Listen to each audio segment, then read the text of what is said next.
Good morning and welcome back. We're here with Mike Kuna from Kuna Law Firm PLLC with an Ask an Attorney question again. Good morning, Mike. Good morning, Jillian. Thanks for joining us today. So this week's question is, I was charged with a felony DUI and I would like to know whether felony DUI jail time is mandatory. If it isn't mandatory, could I receive house arrest instead? So, good question. Honestly, most people get confused when it comes to DUI penalties. So let's make a little bit of an order in all that mess. Let's start. The first DUI doesn't have a minimum mandatory incarceration penalty.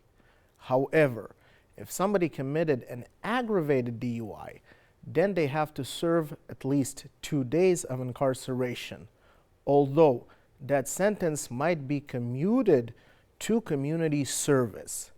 Similarly, if someone had a second DUI within 7 years, the minimum mandatory penalty is going to be 10 days of incarceration. However, that sentence also can be commuted to community service. Also, if it's not commuted to community service, a person may serve 90% of that sentence under house arrest. Once we have a third DUI within 7 years, that sentence is going to get a lot higher, and it's going to be a minimum mandatory of 120 days of incarceration. However, everything but 60 days can be suspended, and 90% of those 60 days can be served under house arrest. However, they cannot be commuted to having community service. Yet, when we get to felony DUIs, here we have a big jump. The minimum mandatory for a felony DUI starts with 1 year and 1 day.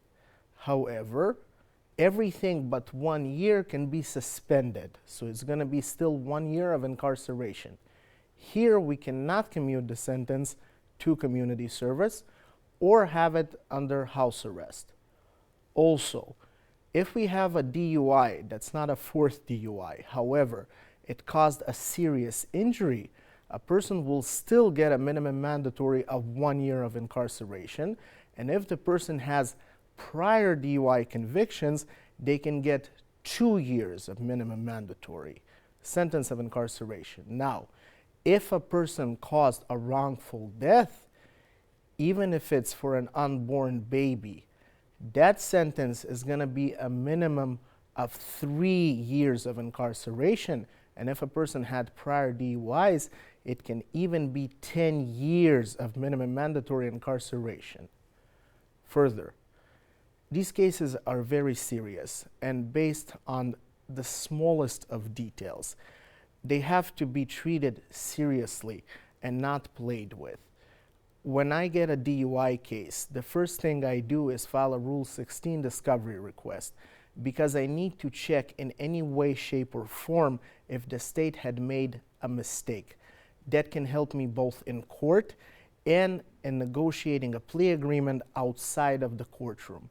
Common mistakes would be not calibrating the breathalyzer. That can cause a 20% increase in the results. Also, what if a police officer didn't check a person up to 15 minutes or didn't verify or didn't see them throughout that time frame before they committed the test? That can cause a person to regurgitate or burp, and then the BAC content is going to be the BAC content in their mouth and not in their bloodstream.